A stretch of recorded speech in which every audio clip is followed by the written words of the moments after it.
A merry end to mirth. When the young girls were left alone, they leaned 2 by 2 on the window sills, chatting, craning out their heads, and talking from one window to the other. They saw the young men emerge from the Café Bombarda arm in arm. The latter turned round, made signs to them, smiled, and disappeared in that dusty Sunday throng which makes a weekly invasion into the Champs-Élysées. "Don't be long," cried Fantine. "What are they going to bring us?" said Zéphine. "It will certainly be something pretty," said Dahlia. "For my part," said Favorite, "I want it to be of gold." Their attention was soon distracted by the movements on the shore of the lake, which they could see through the branches of the large trees, and which diverted them greatly. It was the hour for the departure of the mail coaches and diligences. Nearly all the stagecoaches for the south and west passed through the Champs-Élysées. The majority followed the quay and went through the Passy barrier. From moment to moment, some huge vehicle, painted yellow and black, heavily loaded, noisily harnessed, rendered shapeless by trunks, tarpaulins, and valises, full of heads which immediately disappeared, rushed through the crowd with all the sparks of a forge, with dust for smoke, and an air of fury, grinding the pavements, changing all the paving stones into steels. This uproar delighted the young girls. Favorite exclaimed, "What a row! One would say that it was a pile of chains flying away." It chanced that one of these vehicles, which they could only see with difficulty through the thick elms, halted for a moment, then set out again at a gallop. This surprised Fantine. "That's odd," said she. "I thought the diligence never stopped." Favorite shrugged her shoulders. "This Fantine is surprising. I am coming to take a look at her out of curiosity. She is dazzled by the simplest things.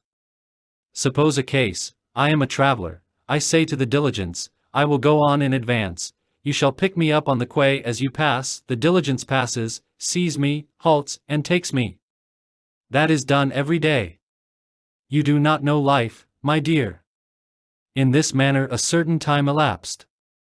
All at once Favorite made a movement, like a person who is just waking up. "Well," said she, "and the surprise?" "Yes, by the way," joined in Dahlia, "the famous surprise?" "They are a very long time about it," said Fantine. As Fantine concluded this sigh, the waiter who had served them at dinner entered. He held in his hand something which resembled a letter. "What is that?" demanded Favorite. The waiter replied, "It is a paper that those gentlemen left for these ladies. Why did you not bring it at once?" "Because," said the waiter, "the gentleman ordered me not to deliver it to the ladies for an hour." Favorite snatched the paper from the waiter's hand. It was, in fact, a letter. "Stop," said she, "there is no address, but this is what is written on it. This is the surprise." She tore the letter open hastily, opened it, and read. She knew how to read, : "Our beloved. You must know that we have parents. Parents, you do not know much about such things. They are called fathers and mothers by the civil code, which is puerile and honest. Now, these parents groan, these old folks implore us, these good men and these good women call us prodigal sons, they desire our return, and offer to kill calves for us. Being virtuous, we obey them. At the hour when you read this, 5 fiery horses will be bearing us to our papas and mamas. We are pulling up our stakes, as Bossuet says. We are going, we are gone. We flee in the arms of Laffitte and on the wings of Caillard. The Toulouse diligence tears us from the abyss, and the abyss is you, oh, our little beauties. We return to society, to duty, to respectability, at full trot, at the rate of 3 leagues an hour. It is necessary for the good of the country that we should be, like the rest of the world, prefects, fathers of families, rural police, and councillors of state. Venerate us. We are sacrificing ourselves. Mourn for us in haste, and replace us with speed. If this letter lacerates you, do the same by it. Adieu. For the space of nearly 2 years we have made you happy. We bear you no grudge for that. Signed. Blachevelle. Famuel. Listelier. Felix Tholomyes. Postscriptum. The dinner is paid for. The four young women looked at each other. Favorite was the first to break the silence.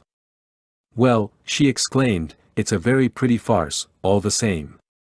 It is very droll, said Zéphine. That must have been Blacheville's idea, resumed Favorite. It makes me in love with him. No sooner is he gone than he is loved. This is an adventure, indeed. No, said Dahlia, it was one of Tholomyès' ideas. That is evident. In that case, retorted Favorite, death to Blachevelle, and long live Tholomyès. Long live Tholomyès, exclaimed Dahlia and Zéphine. And they burst out laughing. Fantine laughed with the rest. An hour later, when she had returned to her room, she wept. It was her first love affair, as we have said, she had given herself to this Tholomyès as to a husband, and the poor girl had a child.